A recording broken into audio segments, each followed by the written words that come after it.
Hey everyone, welcome back to the channel. Thank you all so much for being with me. It's so good to have you here. I'm grateful for you and thankful that you're here with me today. Today I want to talk with you about a couple of things. Actually, two albums that I picked up earlier this year but haven't really been listening to until the past few weeks. And I don't know why the heck I haven't. They're incredible albums by two legendary artists for sure. And then also I want to talk with you a little bit about some upcoming videos and some of the things that I'm going to be covering on my channel, at least in the short term, in the next month or so, of videos that I'll be sharing with you. And also I've got a couple questions I want to ask you about some upcoming pressings, audiophile type pressings if you're getting. But anyway, as always, if you like what you see, please go ahead and subscribe. That's great. But as always, please leave comments in the comment section below. That's great. I do put chapters in my videos, so if you want to reach down in that description and take a look and see if you want to jump to a section, so you don't have to look at something you're not interested in, I do have chapters in this video as well. Let's go ahead and get started with a couple of really, I think, absolutely incredibly awesome albums that I've been listening to lately that I really want to share with you. So the two albums that I want to share with you that I've been listening to lately, they just incredibly great music. Now, none of these albums, either of these albums, are by any means what I would call audiophile sound quality. And I know on my channel we talk a lot about the sound quality, and we're going to talk about that today as well with these two. But typically we're talking about audiophile represses and definite audiophile quality sounding albums. And I don't want to tell you that that's what these two are. They're not audiophile, at least in my opinion, audiophile quality sounding albums. But I tell you what, the sound quality is darn good enough to shed light and draw you into the incredible music that is on each of these albums. I tell you what, I just think they're incredible albums, and I'm sure maybe you've heard of them or not.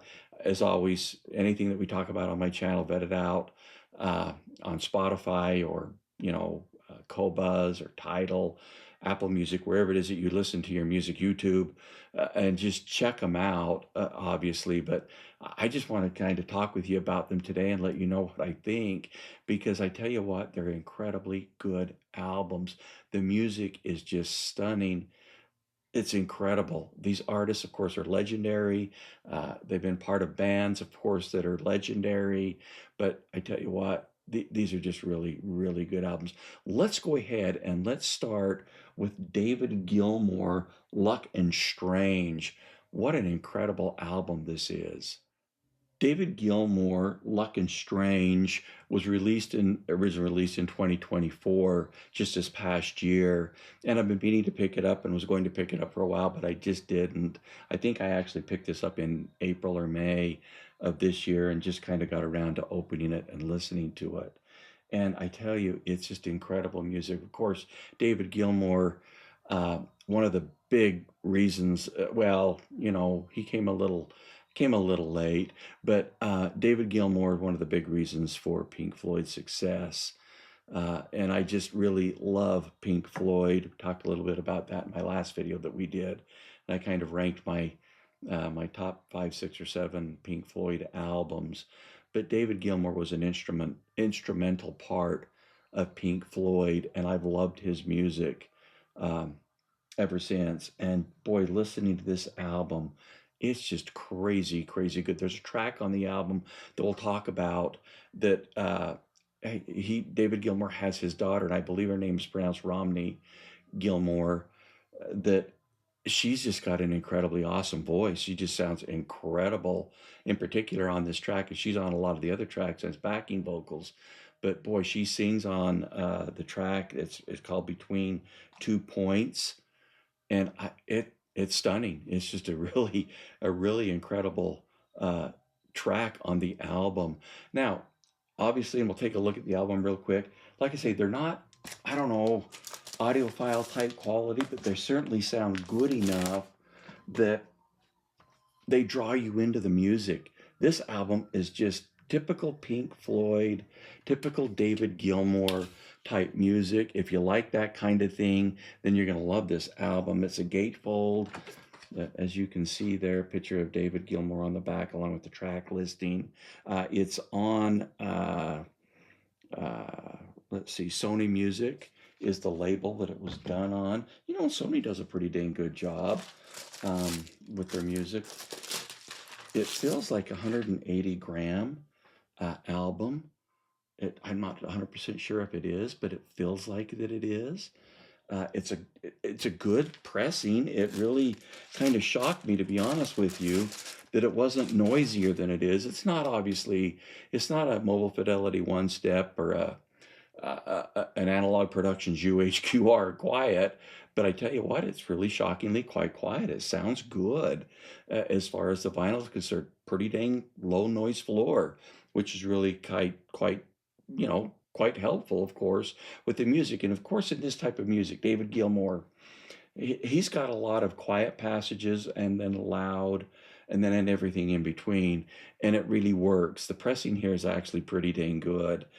Let's just start on side one with the title track, which is the second song in, Luck and Strange. Gilmour's vocals are absolutely excellent. The guitar is great. Now on this album, Steve Gadd, it's kind of interesting. Steve Gadd's on both of these albums with on drums, and it really does show. He's a great drummer, but they sound really good. And on Luck and Strange, they sound really good. Track three, The Piper's Call. Drums by Steve Gadd are absolutely wonderful. The guitars and vocals are very good. It's really a great song, one that you would want to at least, with a couple three others that I'm going to tell you about, vet out if you're unfamiliar with this album. The track four on side one is called Single Spark. Excellent drums and vocals by David Gilmour. It's really an excellent track as well. But the track on the album, to me, and it's funny because this is the track that doesn't feature David Gilmour singing. He's got backing vocals, but it features his daughter Romney, and the track is called Between 2 Points. I think it is a stunning track on the album, absolutely one that you want to vet out, listen to, at least in my opinion. It just sounds incredible. And on the vinyl, and I know you can get this on a high resolution, I believe it's on Qobuz. You can get high resolution. You could, if you have Qobuz, you could at least vet it out there and listen to it. Good quality, high res. Stream if you can. But the song is incredible, like I say, featuring Romney, his daughter. She's got an incredible, great voice, at least in my opinion. Detail on her voice is really excellent on the album. Drums, guitars, keyboards are all great. Like I say, this is a track that you really want to vet out, the album, because it's worth, to me, it was worth the purchase just for that track, even though I didn't know anything about it when I bought the album. But it's incredible, just an incredible. Rolling over to side two, Dark and Velvet Nights, great guitar work and keyboards. Drums are very good. Steve Gadd again on the drums on this track, and of course, Gilmour's voice is incredible as always, and his voice is kind of timeless. It really hasn't changed, in my opinion, since the days of Pink Floyd. It's still that kind of dark, raspy type of vocals that he has, and I love his voice. I love his voice. It's a great. I just love the tone that he has, and I absolutely love the music that he writes. It's incredible. Track three, another one that I want you to probably vet out on side two. It's called Scattered. It's just an incredibly awesome. It kind of starts out with a reminiscent song on Pink Floyd, Dark Side of the Moon. As it begins, you'll quickly notice, like, this is Pink Floyd, but it's just a great track. Excellent. This is a beautiful track. And Gilmour's voice is absolutely excellent, really quite clear and well defined on this track. Really a track that you definitely want to, another track that you definitely want to vet out if you're unfamiliar, certainly, with the album. In conclusion, with David Gilmour, Luck and Strange, I just think it is an excellent sounding album as far as great music. Sound quality is pretty good. I mean, it really is pretty good. Not audiophile. Don't want to tell you that it's not audiophile by any stretch. But I'm here to tell you what, the music sounds well enough to get you immersed in David Gilmour. And that's really what you want to do with this great album. An album with great songwriting, great musicianship. It's an excellent sounding album as far as that goes. It draws you into the album. What a great album. David Gilmour, Luck and Strange. Okay, This album, Eric Clapton, The Lockdown Sessions, The Lady in the Balcony, is a double album that was released originally in 2021. My version of the album is the milk white, I guess that's what you call it, white vinyl album that I picked up. And on this album, he's got some incredibly awesome musicians playing with him. As we talked about, Steve Gadd on drums, but he's also got Nathan East on bass. What an incredibly awesome album. And here again, this album, like the David Gilmour album, definitely not an audiophile quality album by any means or stretch, but the music and the sound quality is good enough to get you involved with the music, and it sounds great. Clapton on this album has redone some of his most famous tracks in this lockdown session and kind of remixed them, redone them, and I tell you what, they just sound incredible.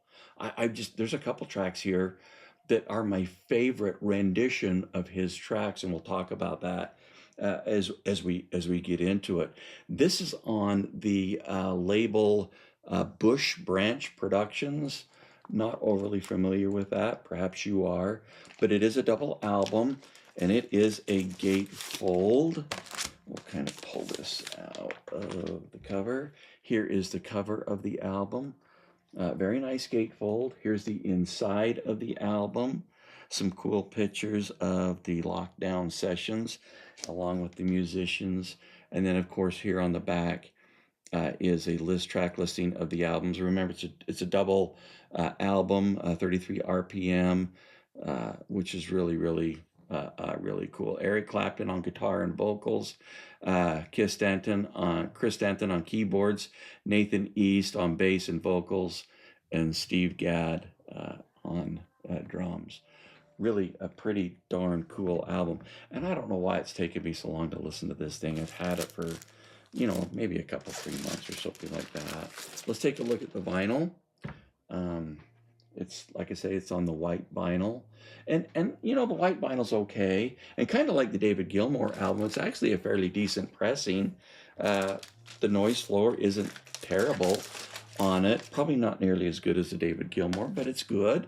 It allows the musicianship and the presentation of the songs to jump off the vinyl, and it sounds good.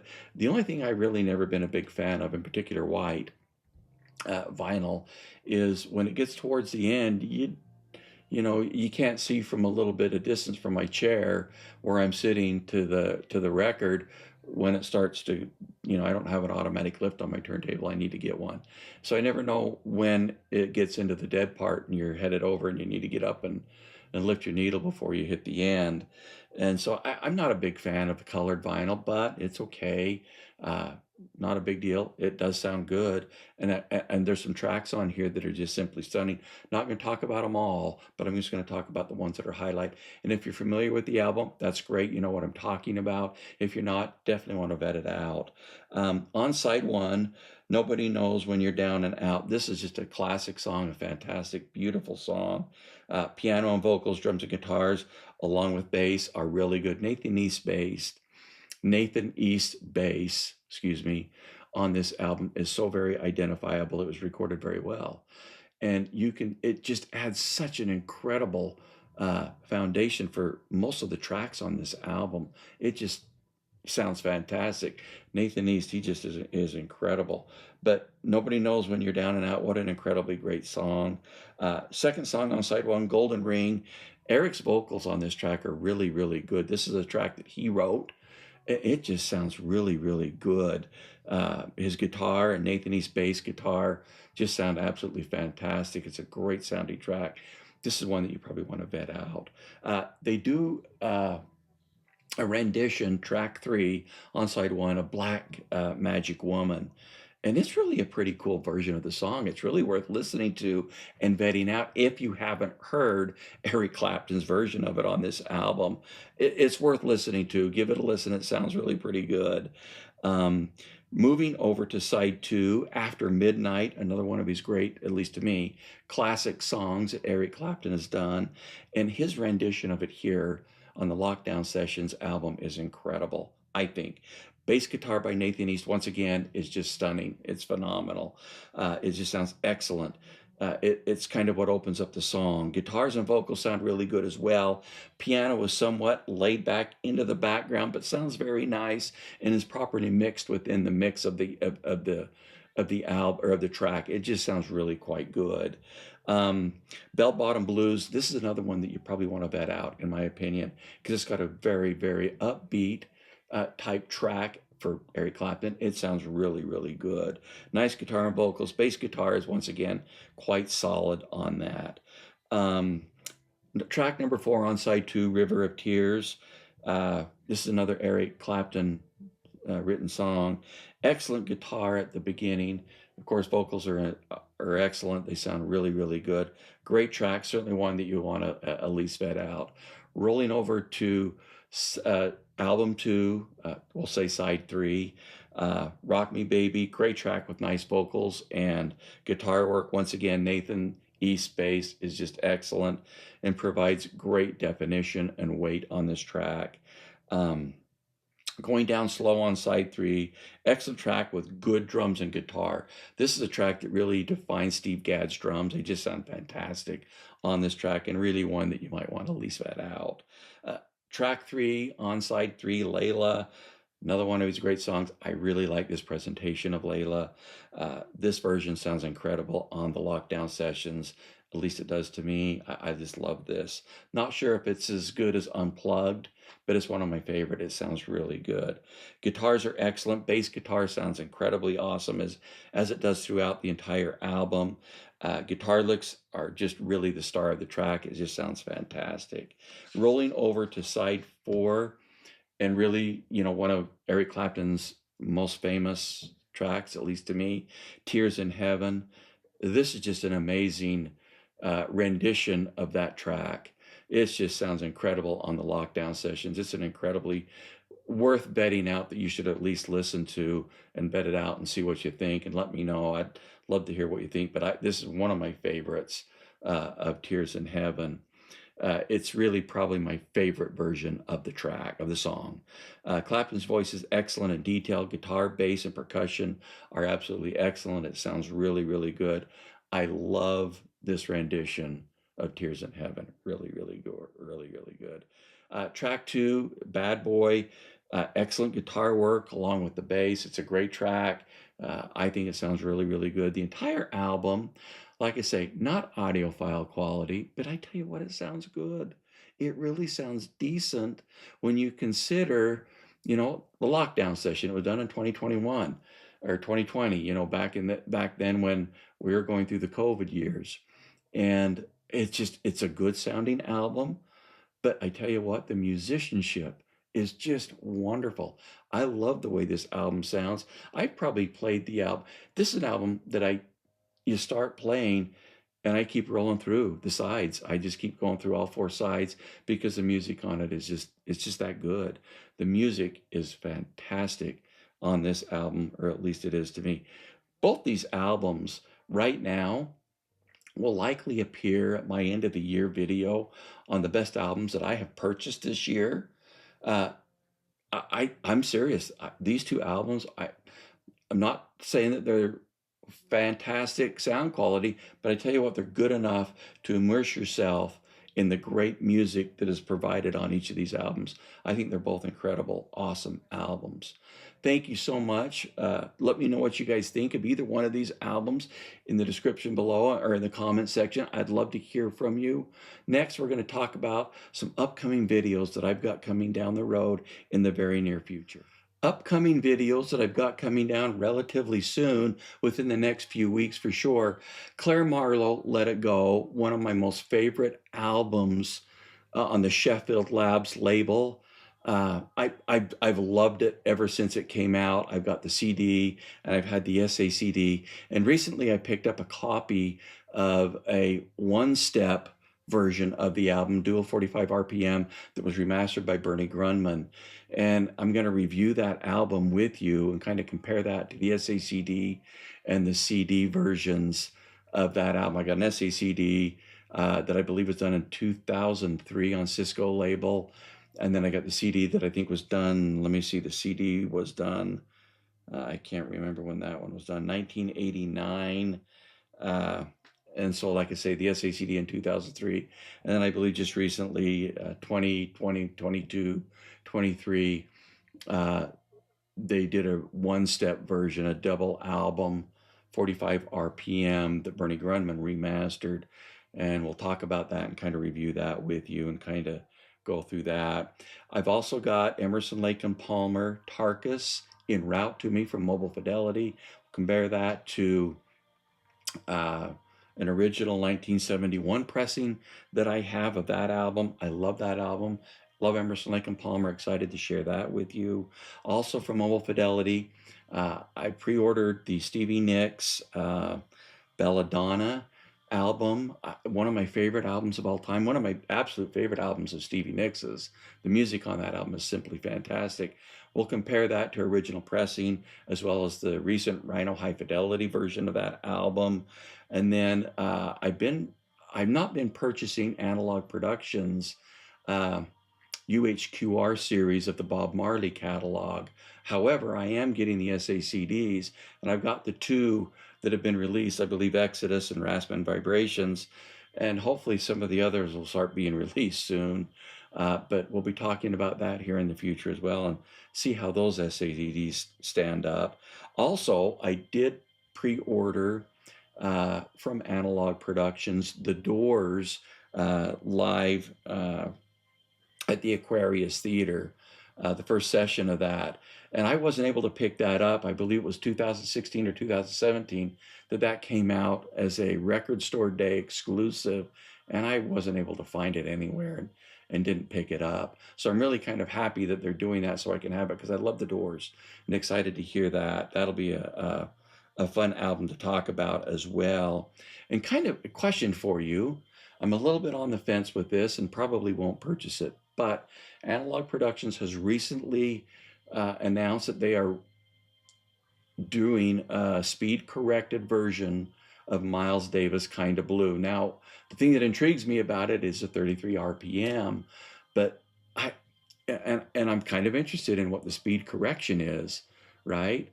And so I'm on the fence. I haven't ordered that yet. I don't know. What are you guys doing? Let me know what you're doing with the Miles Davis Kinda Blue Analogue Production speed corrected version. I have probably got Miles Davis Kinda Blue.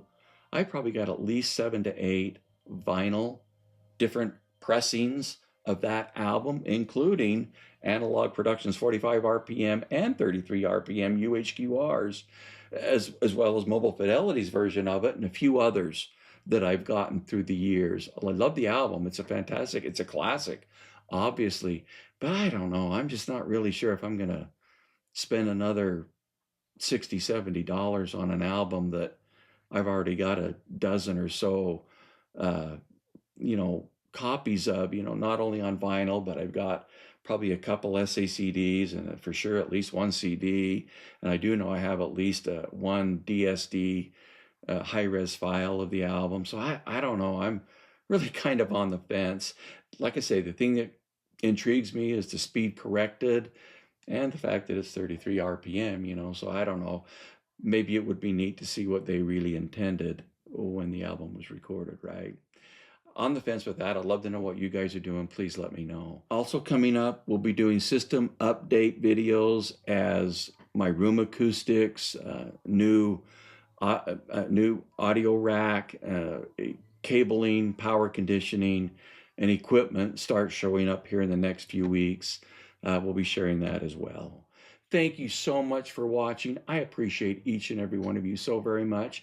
Please leave comments in the comment section below. Until next time, have a great day.